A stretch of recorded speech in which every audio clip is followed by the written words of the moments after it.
Today on Cassidys Craveable Creations, we're making a healthy but delicious keto carrot cake cupcake recipe with cream cheese frosting, or the recipe can be doubled to make a gorgeous 2-layer cake. So the ingredients for these keto carrot cake cupcakes are actually quite simple. They use basic ingredients that most low-carb people have on hand. I know it looks like a lot because there are a lot of spices. So we have blanched almond flour, carrots of course, since it's a carrot cake. Carrots aren't always considered keto, but so we're only using 2 carrots throughout the whole cake, and so it doesn't affect the carb count that much. We have some toasted pecans, some pure vanilla. So for the spices, we have ginger, cinnamon, nutmeg, and a pinch or 2 of cloves.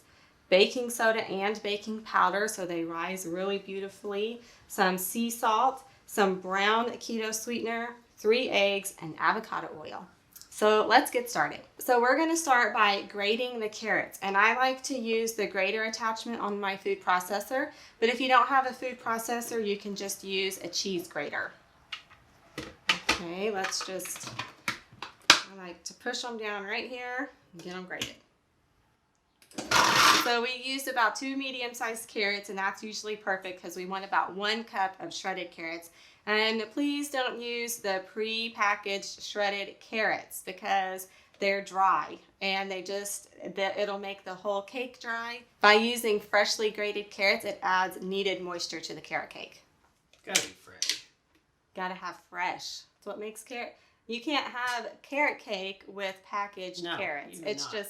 It's unacceptable. So this recipe is really simple. All we're going to do is we're going to add all the dry ingredients to a large bowl to start with. Okay, yeah, you can just start with whatever you want. That's ground ginger. Ground ginger. Yes. Cinnamon. Love cinnamon. I love these warm spices in the carrot cake. Nutmeg. We'll do the dark one. Okay, that's just a little bit of cloves. Cloves. Baking something. Powder or soda. I'm not sure which one they look the same. The other one. This is the other one. I think that was baking powder, actually. Salt. Sea salt. Just the dry ingredients? Just the dry ingredients. Blanched almond flour. There you go. Okay, and this is our keto brown sweetener. I'm using Swerve, but any brand, any erythritol-based sweetener will work. You can pour it in. And if you don't have brown, you can substitute just the white keto erythritol sweetener, but I like the flavor of the brown definitely in this recipe. Okay, so we get this nice and whisked. Oh, you want to whisk it? Yeah. Okay. We're going to whisk that, and then we're going to mix the wet ingredients in a separate bowl. So now for the wet ingredients, we have some avocado oil, pure vanilla. You always like to smell the vanilla. It smells so good. Yeah, it does smell good. And 3 eggs, 3 large eggs. Whisk these together. Okay, is it nice and mixed? You bet. Okay, so all we're going to do is stir the wet ingredients into the dry. You want to stir it for me? Yep. Okay, here you go. And the batter, it will be on the drier side. It'll be like a thick batter, not a real pourable batter. So as you're stirring that, I'm going to go ahead and pour in the grated carrots. Are you ready for me to pour in the grated carrots yet? You are the boss. Whenever you're ready for the grated carrots. Okay, let's pour in the grated carrots. I have a cup of grated carrots here. Put that aside. Fresh grated carrots. And these are chopped. I'm still stirring, right? Yeah. And these are chopped pecans that I toasted in the oven at 350 degrees for about 5 to 7 minutes, or just until they become fragrant. And by toasting the pecans, it just adds a lot of really good, deep, rich, earthy flavors to the cupcakes. Or cake if you're doubling it to make a pretty cake. Pretty layer cake. Are you having some trouble there? It is a thick batter. Yeah. So that's normal. Don't get scared. Okay, and it doesn't have to be just completely mixed. That's perfect, just as long as it's mostly combined. Okay, let's pour this into some lined muffin cups. Are you ready to fill the cupcake liners? I'm ready. Okay, so this makes 9 cupcakes. So we're just going to scoop the filling into the liners. Uh-oh. Yeah, there we go. I don't know what's wrong with my liners, why they're popping out like that. Here, I'll help you. Okay. And you can just kind of touch up the shape with your fingers if you want as you go. Okay, so now we're just going to bake these in the oven at 350 degrees for between 17 and 20 minutes, or until the tops are nicely browned and the centers no longer look doughy. And if they start to brown too quickly, you can always cover them with foil until they finish cooking through.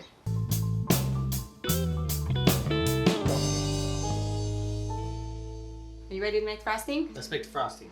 Okay, so we are going to add softened butter and cream cheese to a large bowl. And this is the butter. You can add it. Okay. I knew it was butter. And be sure that the butter is softened properly to room temperature. If it's too melted, the frosting will be runny, and then if it's too thick, the frosting will be crumbly. Okay, so now let's add the block of cream cheese. And if you are dairy-free, you can use dairy-free butter and dairy-free cream cheese. Just be sure that you use a brand that you really like, because some brands taste a little funny, but there are some brands that taste really good. Oh no, we're not going to add anything else yet. We're going to beat this until it's creamy. Sorry.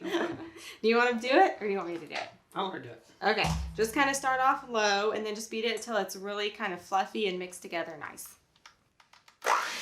So for the sweetener in frosting recipes, I really only recommend monk fruit allulose blend, the powdered variety, because if you use an erythritol-based blend, it leaves like little crystals. It doesn't completely like get smooth, and it kind of can leave a mint-like aftertaste that I really don't like in frostings. And if you can only find pure allulose, you can blend it in a super dry blender till it gets powdered, and then you'll have to use a little bit extra because pure allulose isn't quite as sweet as other sweeteners.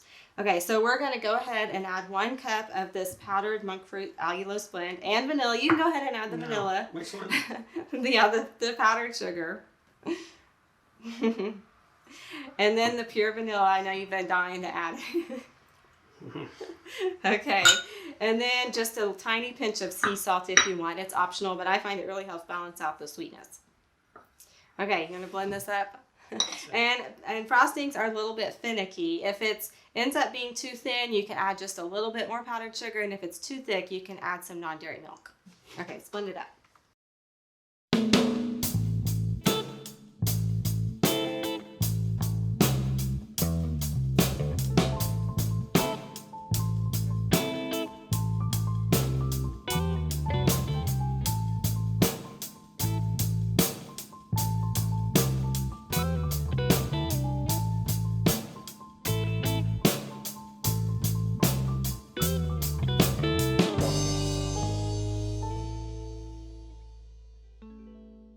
So have you ever frosted cupcakes before?